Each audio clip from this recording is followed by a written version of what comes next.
Hello my dear students, welcome to Agarwal coaching centre. आज का ये अपना जो टॉपिक रहेगा वो रहेगा ग्राफ ऑफ लीनियर इक्वेशंस। बहुत ही आसान, बहुत ही simple graph of linear equation. देखो हर एक का अपना अपना तरीका है। जनरली मैं देखता हूँ बच्चे एक सिंपल क्वेश्चंस को भी बड़ा मुश्किल बना देते हैं। आपको देखो करना क्या है इस क्वेश्चन में। लीनियर इक्वेशन, सबसे पहले लीनियर इक्वेशन मतलब जिसकी हाईएस्ट डिग्री 1 हो, जिसकी हाईएस्ट डिग्री 1 हो उसको क्या बोलते हैं हम लोग? Linear equation. तो इसके ग्राफ कैसे बनेंगे वो आज के लेक्चर में हम लोग पढ़ने वाले हैं। ठीक, सिंपल। करना क्या आपको, जैसे ये इक्वेशन है, आपको करना क्या है, आपको सिंपली एक्स एक्सिस पे और वाई एक्सिस पे एक एक पॉइंट लेना है।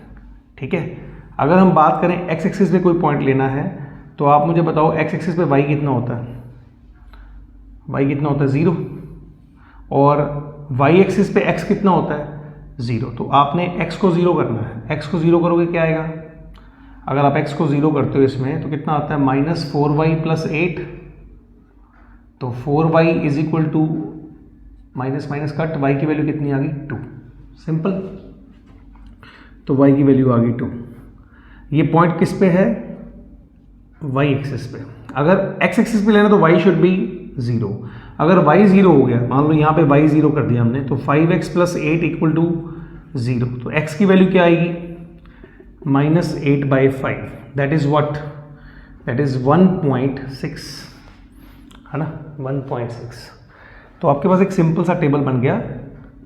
और आपने किया क्या? आपने x एक्सिस से एक पॉइंट लिया, y एक्सिस से एक पॉइंट लिया। सिंपल। ठीक है, अगर हम ग्राफिकली प्लॉट करें तो पहले दूसरी लाइन भी कर लेते हैं, फिर प्लॉट करते हैं। अब इस लाइन पे यही काम करना है आपने। आप यहाँ पे क्या करने वाले हो? x को 0। आप क्या करने वाले हो? x को 0। मैं x को 0 करते हैं, मान लो पुट x = 0। तो what will going to happen? 6y = -9, y will be 9/6। 9/6 का मतलब 3/2। तो ऐसा ही एक टेबल इसके लिए भी बन जाएगा। सिंपल, मैं यहाँ बना ले रहा हूँ, ज़्यादा इसमें कुछ है नहीं करने को। यहाँ पे आपने सिंपली क्या किया? x को 0 मतलब y एक्सिस पे पॉइंट निकाल दिया 1.5। और अगर आप y को 0 करते हो, सपोज y 0 आ जाए, y 0 हो गया तो 7x + 9, 7x - 9 = 0। 7x - 9 = 0 का मतलब क्या है? x की वैल्यू क्या हुई? x की वैल्यू हुई 9/7। 9/7 का मतलब क्या होता है? 1.28। ठीक है, 1.28, बिल्कुल ठीक। तो द सिंपल थिंग इज कि x को 0 पुट करो, y का वैल्यू आएगा, y को 0 पुट करो, x का वैल्यू आएगा। अब हमें 2 लाइंस के लिए इक्वेशन मिल गई। आप देखते जाओ, पेशेंस रखना है, एंड तक आपको जाते जाते बिल्कुल सारी चीज़ें, कैसे लीनियर इक्वेशन के ग्राफ बनते हैं और कैसे हम उनके सॉल्यूशंस वहीं पे बता सकते हैं ग्राफ को देख के। तो वो हम करने वाले हैं आज के लेक्चर में। ठीक है, 0, 1.6, मान लो अब हाईएस्ट पॉइंट क्या है? 2 है। मान लो 1, 2 y एक्सिस तक। ठीक है, ऐसे ही 1, 2, ऐसे ही 1, 2। आप थोड़ा ज़्यादा भी बना सकते हो, कोई दिक्कत वाली बात नहीं, जैसे आपको ठीक लगे। 3, 4, 5, 6 तक भी जा सकते हो। हमने एक सिंपल सी बात कि लाइंस कैसे प्लॉट करनी है। तो यहाँ पे आपने क्या किया? x को 0, y की वैल्यू आई 2, तो ये पॉइंट है 0, 2। और दूसरा क्या है? y 0 है और x कितना? -1.6। -1.6 इज स्लाइटली देयर। ठीक है, 1.6 समझ लो यहाँ पे है 0, -1.6 एंड 0, ये वाला पॉइंट है। तो बेसिकली जो लाइन जाएगी वो कुछ किस तरह से जाएगी? इस तरह से जाएगी लाइन। ठीक, ऐसे ही आप दूसरा ग्राफ जो आपने निकाला है, x को 0, y की वैल्यू। अब ये लाइन लिखना चाहो तो लिख सकते हो आप 5x - 4y + 8 = 0।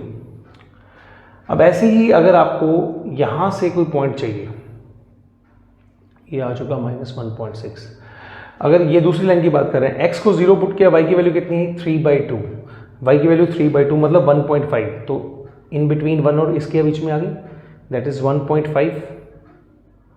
और अगर हम बात करें अगले पॉइंट की, 0 एंड 1.28, 1.28 मतलब 1.3 लगा लो, 1 और 2 के बीच में कहीं पे यहाँ पे 1.3 आ गया।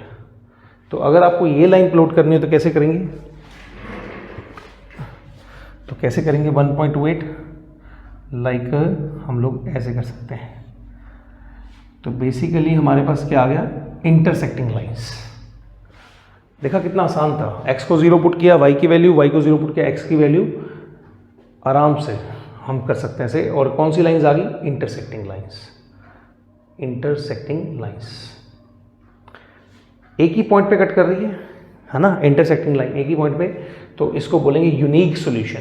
क्या बोलेंगे, यूनिक सॉल्यूशन। तो लाइंस का जो है ना एक यूनिक सॉल्यूशन आएगा। इट मींस एक x और y की वैल्यू इन दोनों इक्वेशंस को सेटिस्फाई करेगी। यूनिक सॉल्यूशन का मतलब कि एक वैल्यू जो भी एक्स वाई की आएगी वो इस इक्वेशन को भी 0 इक्वल टू 0 आएगा, इस इक्वेशन को भी 0 इक्वल टू 0 आएगा। तो that's what you meant by unique solution. Done हो गया जी, ठीक है। Let's try once more and you can try also yourself. अब क्या करेंगे, देखो यहाँ पे एक और क्वेश्चन लेते हैं। कितना आ गया ये, 9x। 9x आपको बताया, x को 0 पुट कर दो, x को 0 करेंगे, y की वैल्यू क्या आएगी, x को 0 पुट किया, y की वैल्यू क्या आएगी, 3y plus 12, 3y plus 12 equal to 0, y will be -4, y की वैल्यू आ गई जी -4। y को 0 पुट करते 9x प्लस 12 0, तो x की वैल्यू आती है -12/9। -12/9 क्या होता है, -4/3, 3 पे कैंसिल करेंगे, 4/3, -4/3 इज -1.3333 समथिंग, ऐसा लगा सकते हो बिना किसी दिक्कत के। अब ऐसे ही दूसरी लाइन सॉल्व करो। सेकेंड लाइन के बारे में बात करते हैं, दूसरी लाइन के बारे में बात कर रहे हैं, सेकेंड लाइन। अगर आप x को 0 करते हो, x को 0 किया, कितना आया, 6y प्लस 24 इक्वल टू 0। इसमें आप x को 0 पुट कर रहे हो, पुट x इक्वल टू 0, तो y की वैल्यू क्या आई, -4। y की वैल्यू क्या आई, -4। अगर आप y को 0 करोगे, सपोज आपने यहाँ पे 0 करा, पुट y इक्वल टू 0, ध्यान दो यहाँ पे y को 0 कर रहे हैं, तो कितना आया, 18x प्लस 24 इक्वल टू 0। तो x की वैल्यू क्या आई, -24/18, 6 पे कैंसिल किया, -4/3। क्या कुछ समझ पा रहे हो, -4/3 का मतलब क्या होता है, -1.33। क्या ऑब्जर्व किया आपने यहाँ से, बेसिकली ये एक ही लाइन है, ये दो लाइंस है ही नहीं, है ना। लाइंस आर ओवरलैपिंग कह सकते हो, एक दूसरे के ऊपर दो लाइंस नहीं है, एक्चुअल में एक ही लाइन बन रही है, कॉन्सिडेंट बोल सकते हैं, है ना। तो आपके पास दिखने में दो लाइंस है, पर बेसिकली इसी इक्वेशन को 2 से मल्टीप्लाई किया गया है, इसी इक्वेशन को 2 से मल्टीप्लाई करके दूसरी लाइन बनी हुई है। तो लाइंस आर ओवरलैपिंग, एक दूसरे के ऊपर लाइंस आ रही हैं। इक्वेशन कैसे बनेगी, x को 0 कहाँ तक जा रहा है, -4 तक, तो -1 -2 -3 -4 ऐसा बना लेते हैं, 1 2 3 4, ठीक है। ऐसे यहाँ पे 1 2 3 4 -1 -2 -3 -4, कुछ ऐसा हमने बना लिया, ठीक है जी। अब यहाँ पे कितना है, 0 -4, 0 -4 का मतलब है y एक्सिस पे पॉइंट आ रहा है 0 -4, और x एक्सिस पे पॉइंट क्या आ रहा है, 0 1.33, मतलब यहाँ पे 1.33 समझ लो, ऐसे आ गया, -1.330, ये वाला पॉइंट है। तो लाइन कैसे बनेगी, लाइन हमारे पास इस तरीके से यहाँ से होती जाएगी। तो ये दो लाइंस बेसिकली ओवरलैप हो रही हैं, तो इसको ऐसे लिखा जा सकता है, ठीक है, एक ही लाइन। तो इसको बोलते हैं कोइंसिडेंट या ओवरलैपिंग। लाइंस आर ओवरलैपिंग या फिर कोइंसिडेंट, ये आप ज़्यादा वर्ड पढ़ोगे, ये वाला कोइंसिडेंट। एक ही लाइन है बेसिकली। जब एक ही लाइन हो तो क्या होता है, इन्फिनिटी मैनी सॉल्यूशन। जब आपके पास एक ही लाइन हो तो उसका मतलब होता है इन्फिनिटी, मतलब अनगिनत सॉल्यूशन बन सकते हैं, अनगिनत सॉल्यूशन बन सकते हैं। मैं बताता हूँ कैसे, ठीक है, कैसे। जैसे अब मान लो यहाँ पे हम लोग एग्जांपल ले रहे हैं, ठीक है। मान लो मैंने लिखा यहाँ पे 3x + 4y = 7, ठीक है। तो अगर आप x की वैल्यू 1 ले रहे हो तो y कितना आ रहा है, x की वैल्यू 1 लिखी तो यहाँ पे ये इधर जाएगा 4/4, 4/4 y भी 1 ही आएगा, तो ये एक सोल्यूशन हो गया। अब मान लो आप कहते हो नहीं सर x की वैल्यू 2 ले लेते हैं, कोई बात नहीं, 2 लिख सकते हो। 6 × 2 3 × 2 6, 7 में 6 गए, 7 में से 6 गए 1, तो आंसर विल बी 1/4। x को 3 लिख लेते हैं सर, 3 कोई बात नहीं, नो प्रॉब्लम्स। 3 × 3 9, 7 में से 9 गए -2, तो -2/4 डिवाइड बाय 4 होगा -1/2। समझ पा रहे हो, मैंने यहाँ पे पुटिंग करी 3 × 3 9, 7 में से 9 गया -2, -2/4 -1/2। तो अब देख रहे हो, आप कुछ भी पुट कर सकते हो, कोई दिक्कत नहीं। आपका तो सर नहीं मैं तो -2 वैल्यू लिख लेता हूँ। अगर x की वैल्यू -2 होगी तो -2 हो गई, तो यहाँ पे कितना आएगा -6 और इससे क्या बनेगा 13, तो y विल बी 13/4।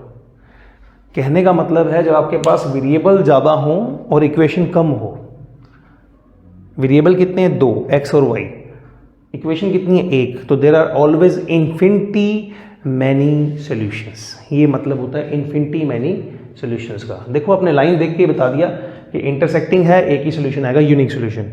एक ही लाइन बन रही है मतलब इन्फिनिटी मैनी सॉल्यूशन। एक और केस लेके देखते हैं, यहाँ पे एक और केस लेके देखते हैं। तो यहाँ पे इसका सॉल्यूशन कैसे बनाएंगे, इसका ग्राफ कैसे बनाएंगे, फिर वही कंसेप्ट। क्या करना है आपको, x को 0, पुट x = 0, तो कितना आएगा -3y + 10 = 0, तो 3y = 10 और y विल बी 10/3, तो इट्स 3.3333 समथिंग चल जाएगा। अगर आप y को 0 करते हैं, y को 0 करने का मतलब ये 0 हो जाता, तो कितना आता 6x + 10 = 0, तो x की वैल्यू आती -10/6, तो आंसर विल बी -5/3। 5/3 क्या होता है इसका मतलब, 5/3 का 5/3 का मतलब क्या होता है -1.66666 ऐसे आ जाता। तो इसका टेबल हमारे पास बन चुका है, इसका टेबल बन चुका है। क्या टेबल आया, x अगर 0 है तो y कितना है, y है जी 3.333, y 0 है तो x कितना है -1.66। सिमिलरली अगर इसका बनाएं, x को 0 किया y विल बी 9, क्योंकि ये 0 हो गया, -y + 9 मतलब y विल बी 9। y को 0 किया कितना आया 2x -9, x की वैल्यू आ गई -4.5। तो आपके पास यहाँ x की वैल्यू कितनी आई, ये फिर से टेबल बना लेते हैं। अगर x 0 है तो y इज़ 9 और y 0 है तो x इज़ -4.5। ठीक है, अब बनाना है ग्राफ। अब बनाना है ग्राफ के लिए हमें थोड़ा सा जगह चाहिए, वी नीड अ स्पेस। कोई दिक्कत की बात नहीं है, स्पेस बन गया है।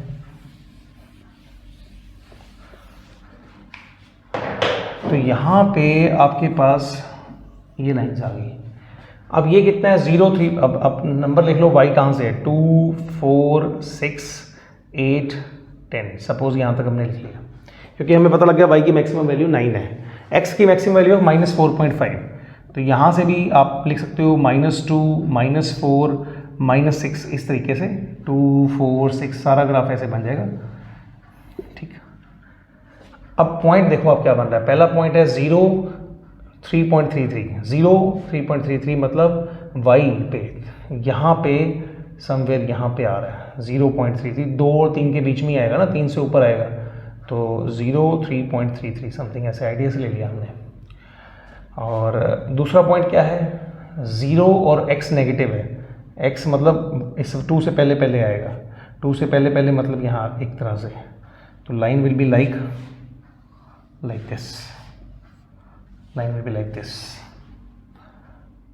ठीक, नेक्स्ट अगर हम बात करें 9 और 4.5, यहाँ समझ 4.5 और यहाँ 9 आ रहा है, तो ये थोड़ा सा टेढ़ा है, तो lines will be parallel, lines will be parallel. कौन सी लाइंस बन रही है, पैरेलल। अगर आप बिल्कुल आईडी से नहीं बना के स्केल से बनाओगे माप के, तो 100% लाइंस क्या होंगी, बिल्कुल पैरेलल बनेंगी। क्या यहाँ पे कोई पॉइंट ऑफ इंटरसेक्शन है, नहीं है, there is no point of intersection. No point of intersection मतलब नो सॉल्यूशन, नो सॉल्यूशन, कोई भी कॉमन सॉल्यूशन नहीं आएगा, कोई भी एक ऐसी वैल्यू आएगी ही नहीं जो इन दोनों इक्वेशन को सेटिस्फाई करे, कोई भी ऐसी कोई वैल्यू नहीं आएगी जो इन दोनों इक्वेशन को सेटिस्फाई करे। ठीक है, तो अभी इसको सम अप कर लेते हैं कि लीनियर इक्वेशन का ग्राफ कैसे बनता है। आपको ज़्यादा कुछ नहीं करना, x को 1 2 3 कुछ नहीं पुट करना है, अगर आपके पास इस साइड पे कांस्टेंट पड़ा है तो आपको x को 0 पुट करोगे, y की वैल्यू, y को 0 करोगे, x की वैल्यू, मतलब x एक्सिस पे एक पॉइंट निकाल लिया, y एक्सिस पे पॉइंट निकाल लिया और दोनों को ज्वाइन कर दिया। ठीक है, तो इस तरह से आप ग्राफ बना सकते हो और ग्राफ बनाने के बाद क्या कर सकते हो, उनके सॉल्यूशंस इस तरह से निकाल सकते हो कि कौन सा सॉल्यूशन होने वाला है।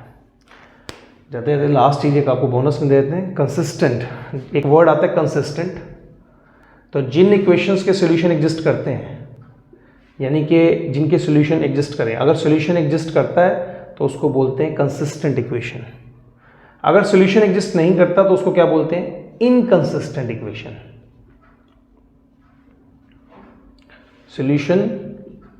solution does not exist। ठीक है, तो पहली दो इक्वेशन में क्या था, यहां यूनिक सॉल्यूशन था और यहां इन्फिनिटी मैनी सॉल्यूशंस हैं, जो दूसरे वाला हमने किया था, अब भी मैंने रब कर दिया। तो उसमें क्या था, दोनों में क्या था, कंसिस्टेंट। और थर्ड पैरेलल लाइंस वाला केस जो है, पैरेलल लाइंस वाला केस जो है वो क्या है, इनकंसिस्टेंट। तो ये था एक छोटा सा इंफॉर्मेटिव लेक्चर जिसमें ग्राफ कैसे बनाते हैं सिंपल से सिंपल वे में और उनके सॉल्यूशन कैसे लाते हैं, ये को मैं फोकस करनी थी। आई होप आपको वीडियो अच्छा लगेगा, समझ में आएगा, और अगर अच्छा लगा, समझ में आया जरा सा भी, तो आप लाइक करो, सब्सक्राइब करो और एंजॉय करो। Bye bye.